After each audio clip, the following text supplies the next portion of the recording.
Assalamualaikum warahmatullahi wabarakatuh. Waalaikumsalam. Siang teman-teman dan selamat siang juga untuk Bapak dosen Pak Teguh Hardi Raharjo selaku dosen pengampu mata kuliah Perekonomian Indonesia.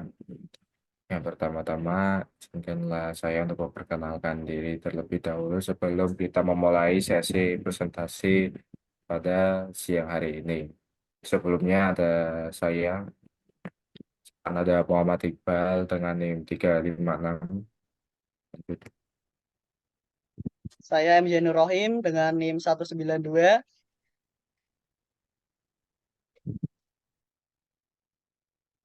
Oke. Baik, saya Muhammad Fadilah dengan NIM 353. Aku Saya Nezar Haji eh dan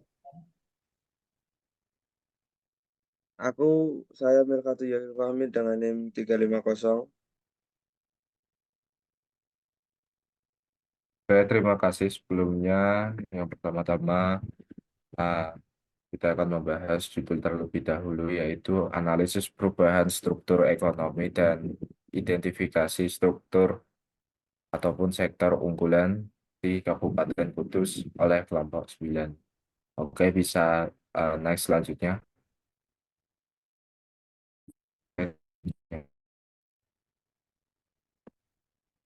Oke, untuk daftar isi materi pada siang hari ini terdapat beberapa. Yang pertama ada latar belakang, yang kedua ada rumusan masalah, yang ketiga ada tujuan penelitian, yang keempat ada landasan teori, yang kelima ada metodologi penelitian, yang keenam ada hasil dan pembahasan, dan yang terakhir ada kesimpulan juga.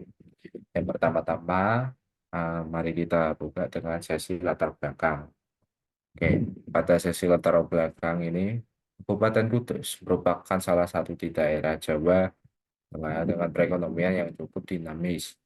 Ya, berarti struktur perekonomiannya itu sering berubah-ubah.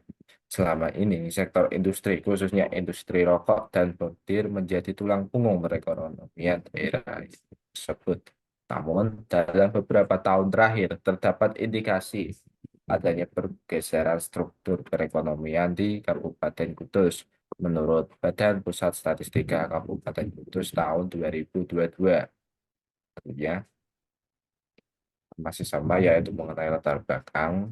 Jadi pada tabel ini menunjukkan kontribusi sektor industri pengelolaan yang selama ini menjadi tulang punggung perekonomian Kabupaten Kudus cenderung menurun dari 37,9% pada tahun 2017 menjadi 34,8% pada tahun 2022.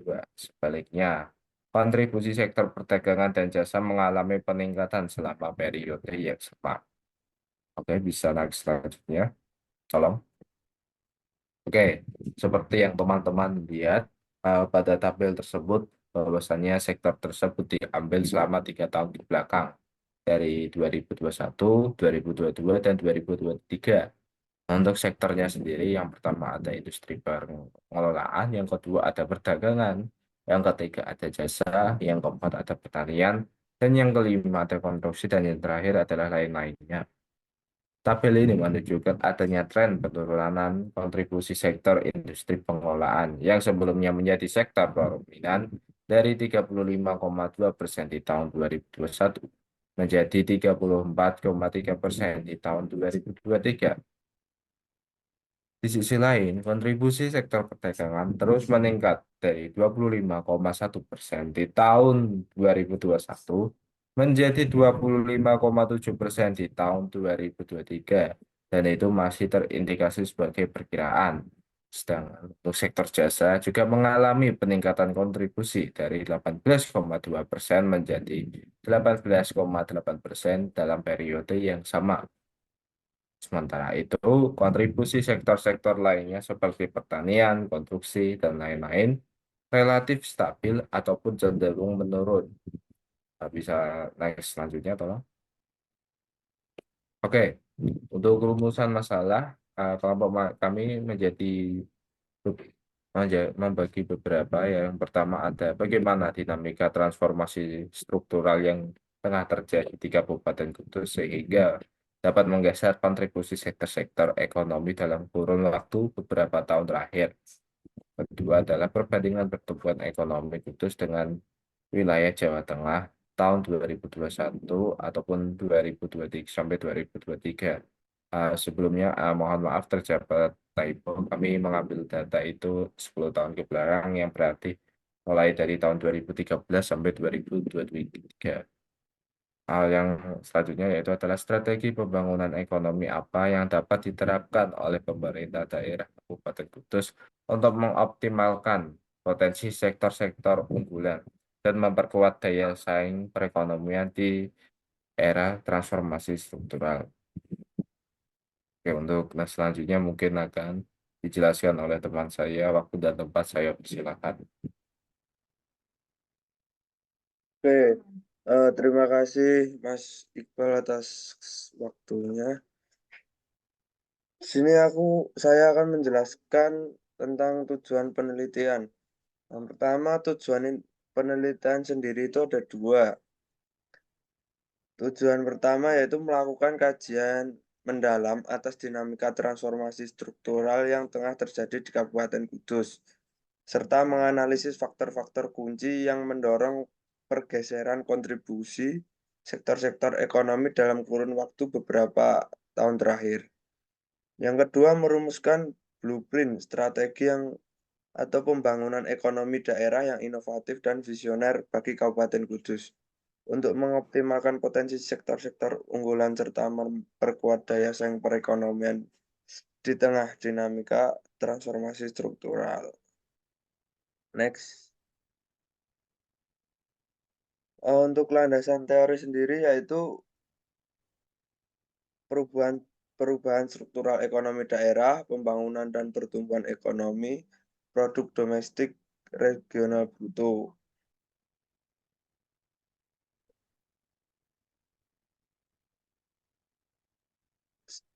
Sektor unggulan, teori basis ekonomi.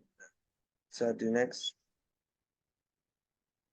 Perubahan struktur ekonomi daerah. Struktur ekonomi daerah tidak statis, melainkan dapat berubah seiring perkembangan ekonomi masyarakat. Fenomena ini disebut transformasi struktural, yaitu pergeseran kontribusi sektor-sektor ekonomi. Umumnya, peningkatan pendapatan per kapita mendorong pergeseran dari sektor pertanian ke industri, lalu jasa. Proses ini terjadi karena perbedaan produktivitas antar sektor, di mana sektor produktif akan menarik sumber daya. Selain itu, faktor lain seperti teknologi preferensi dan kebijakan juga mempengaruhi transformasi struktural ekonomi daerah. Oleh karena itu, analisis perubahan struktur ekonomi harus mempertimbangkan pergeseran kontribusi sektoral serta faktor-faktor pendorongnya.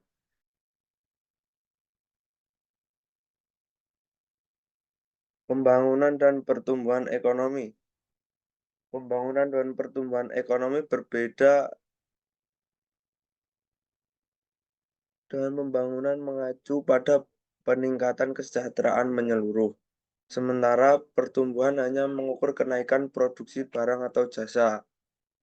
Pembangunan membutuhkan pertumbuhan, tapi pertumbuhan saja tidak cukup untuk pembangunan yang komprehensif yang harus diikuti pemerataan, pengurangan kemiskinan, dan peningkatan kualitas hidup. Dalam konteks ekonomi daerah, pembangunan bertujuan meningkatkan taraf hidup dengan pemanfaatan optimal sumber daya lokal dan sektor unggulan. Jadi, analisis harus melihat tidak hanya angka pertumbuhan, tapi juga aspek pemerataan, pengurangan kemiskinan, dan potensi ekonomi lokal. Next, Mas Rohim. Oke, selanjutnya produk regional domestik bruto adalah nilai total barang atau jasa yang diproduksi suatu daerah dalam satu tahun, dihitung dengan pendekatan produksi atau pengeluaran. PDRB ada atas dasar harga berlaku dan harga konstan, yang menunjukkan nilai nominal dan pertumbuhan real. Analisis produk domestik regional bruto dapat mengungkap struktur perekonomian, pertumbuhan, serta sektor unggulan daerah, sehingga penting untuk perencanaan dan evaluasi pembangunan ekonomi daerah. Next. Sektor unggulan.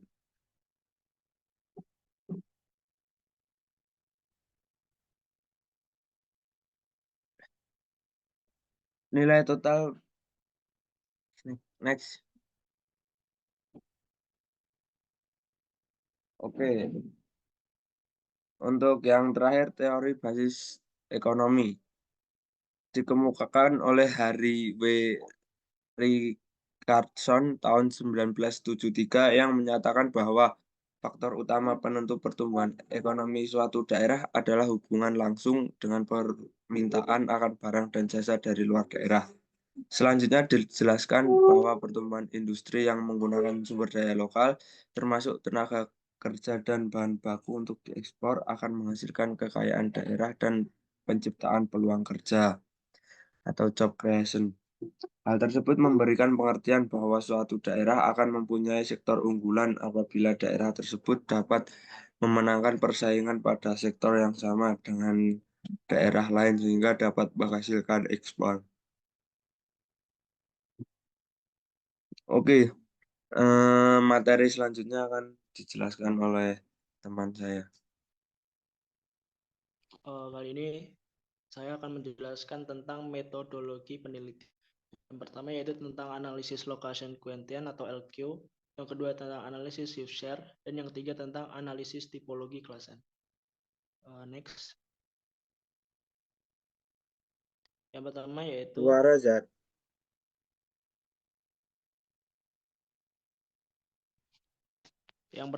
analisis location quotient, yaitu atau LQ adalah salah satu teknik pengukuran yang paling terkenal dari model basis FI, yaitu untuk menentukan sektor basis atau non basis. Menurut Prasetyo 2001 Lincoln 1997. Analisis LQ ini juga dimaksudkan untuk mengidentifikasi dan merumuskan komposisi dan pergeseran sektor-sektor basis suatu wilayah dengan menggunakan produk domestik regional bruto atau PDRB sebagai indikator pertumbuhan wilayah. Bisa kita lihat di sini seperti yang ada di gambar. Lalu tentang next.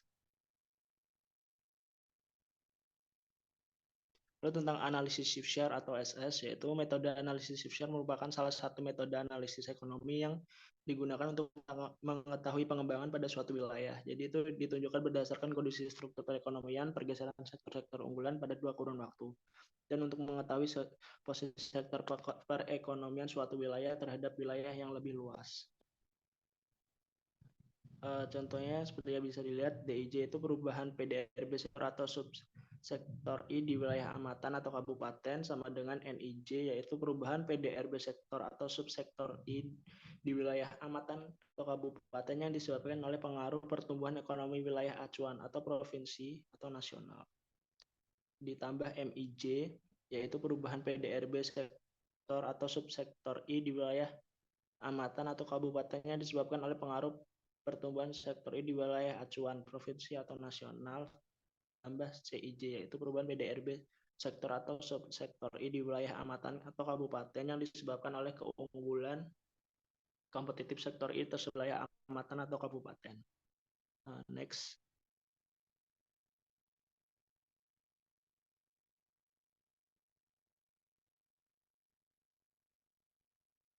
Analisis shift share yaitu menghitung NIJ, MIJ dan CIJ itu juga dibutuhkan sebagai rumus sebagai berikut. Yang pertama menghitung NIJ, kita perlu menghitung EIJ TRN yaitu RN sama dengan EN T strip N TO atau NTO, di mana sedangkan MIJ yaitu EIJ dalam kurung RIN strip RN sama dengan RIN sama dengan NT min ENTO dibagi EINTO.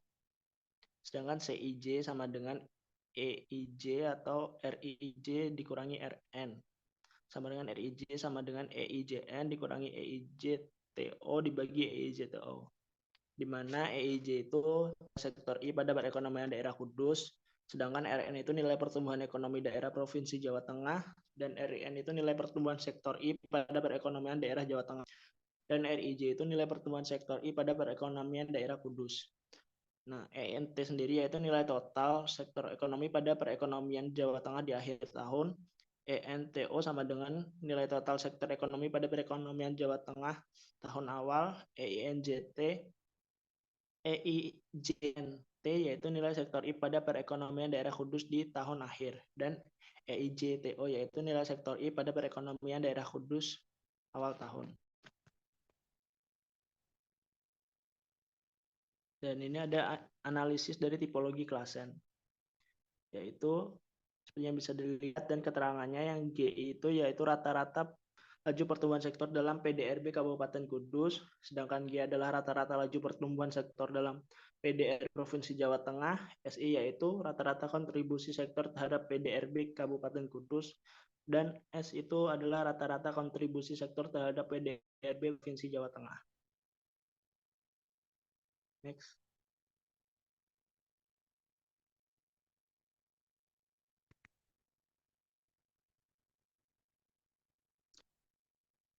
Oke, untuk selanjutnya untuk hasil dan analisis SLQ dan juga DLQ.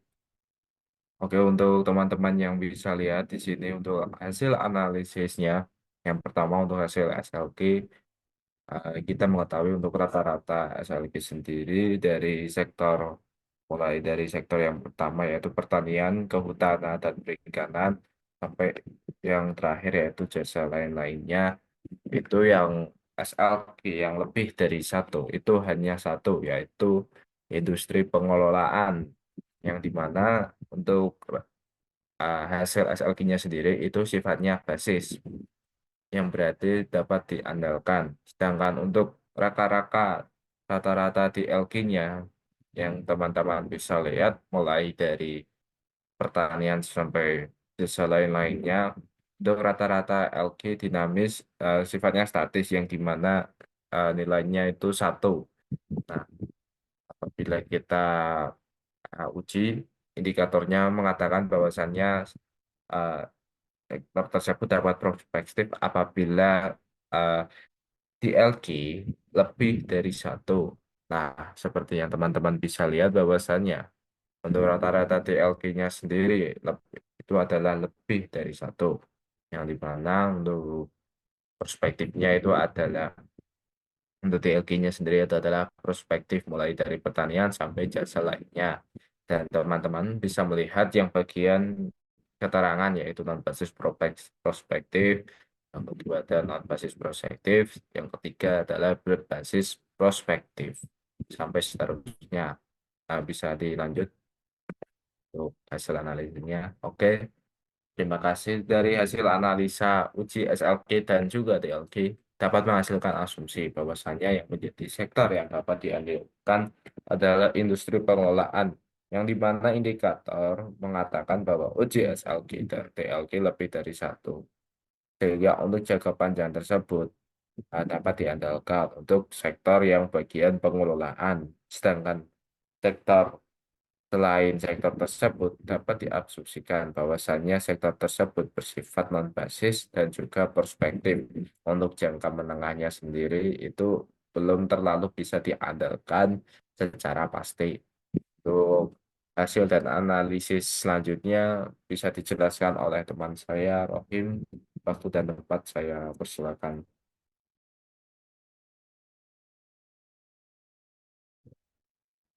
Baik, terima kasih. Di sini saya akan menjelaskan tentang hasil dan analisis shift share atau SS. Di sini karena shift share kita memakai hanya dua data dari awal tahun dan data akhir tahun. Awal tahunnya 2013 dan akhir tahunnya itu 2023. Nah, untuk di tabel ini hanya beberapa saja nilainya yang lebih dari satu. Dari RIJ itu yang lebih dari satu hanya transportasi dan pergudangan, informasi dan komunikasi. Sedangkan pada RN itu yang nilainya lebih dari satu itu hanya informasi dan komunikasi. Dari hasil perhitungan di tabel ini, berdasarkan nilai MIJ ini pada masing-masing lapangan usaha diketahui bahwa terdapat 11 dari 17 lapangan usaha, yaitu pengadaan listrik dan gas, konstruksi, perdagangan besar dan eceran, reparasi mobil dan sepeda motor, transportasi dan pergudangan, penyediaan akomodasi dan makan minum, informasi dan komunikasi, real estate, jasa perusahaan, jasa pendidikan, jasa kesehatan dan kegiatan sosial, dan jasa lainnya itu bersifat positif. Artinya itu lapangan usaha tersebut mempunyai pertumbuhan yang pesat dan pengaruh pada pendapatan kabupaten positif. Dapat diduga bahwa pendapatan Kabupaten Kudus ini akan tumbuh di atas pertumbuhan Provinsi Jawa Tengah. Selanjutnya pada perhitungan CIJ ini hasilnya menunjukkan 6 dari 17 bersifat positif. Berarti di sini itu masih banyak sektor-sektor yang kurang kompetitif atau tidak kompetitif. Dan selanjutnya itu langkah selanjutnya itu menghitung pergeseran bersih atau pergeseran itu atau net shift. Untuk menemukannya itu sektor-sektor maju dan kurang maju dapat dilihat pada tabel ini yang diambil dari nilai NIJ ditambah MIJ ditambah CIJ. Hasilnya menunjukkan seluruh lapangan usaha bertanda positif. Artinya seluruh lapangan usaha mengalami kemajuan. Walaupun masih banyak sektor-sektor yang kurang kompetitif, tapi masih tetap banyak lapangan usaha yang mengalami kemajuan. Next.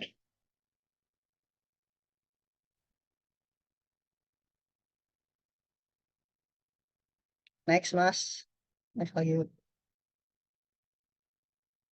Selanjutnya akan dijelaskan oleh teman saya Fadil. Waktu dan tempat saya persilahkan. Oke, baik. Di sini saya akan menjelaskan terkait dengan hasil ya dari analisis tipologi klasen. Tadi kan sudah dijelaskan mengenai rumusnya.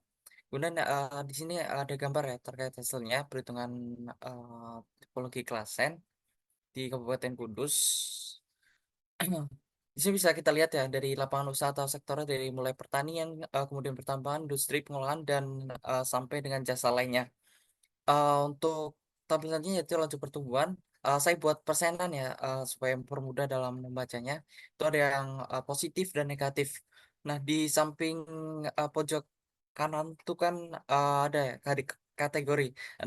Di situ sudah jelas ya terkait dengan apa ya klasifikasi dari kuadran-kuadrannya.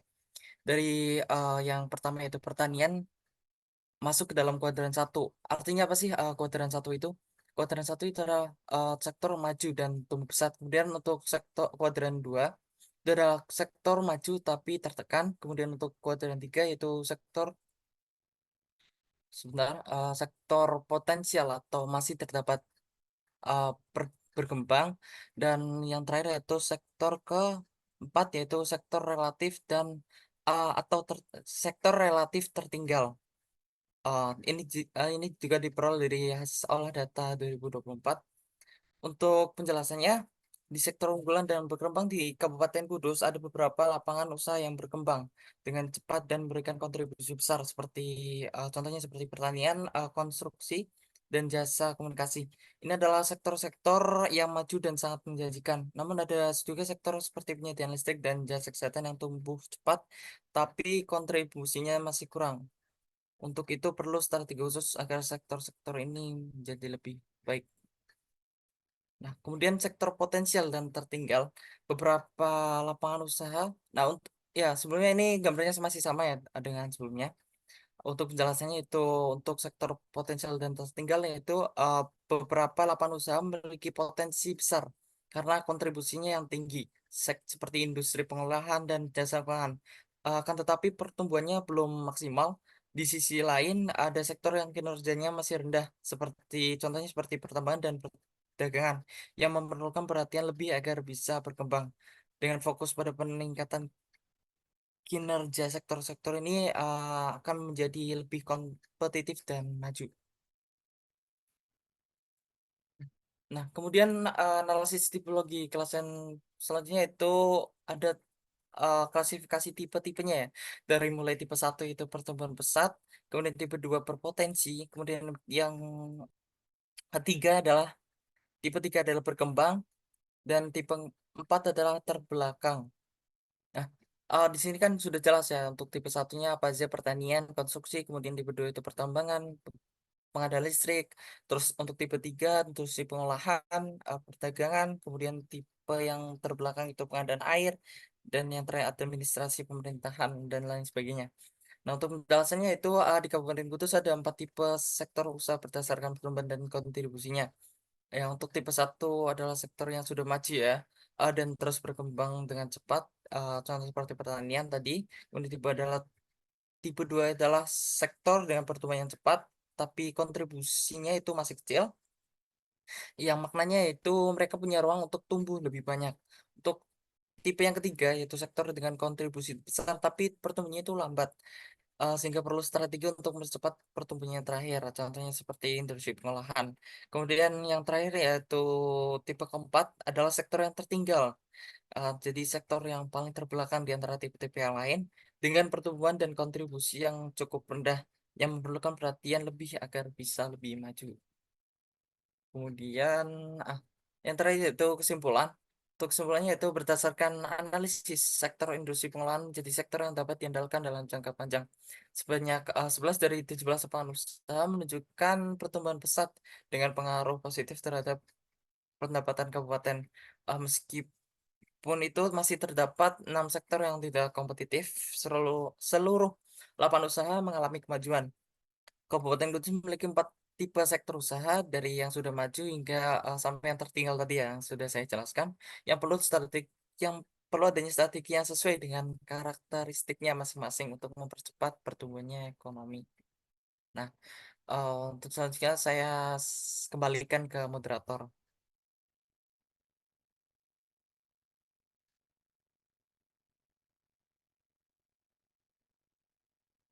Oke, terima kasih atas presentasinya tadi untuk Muhammad Nur Fadilah.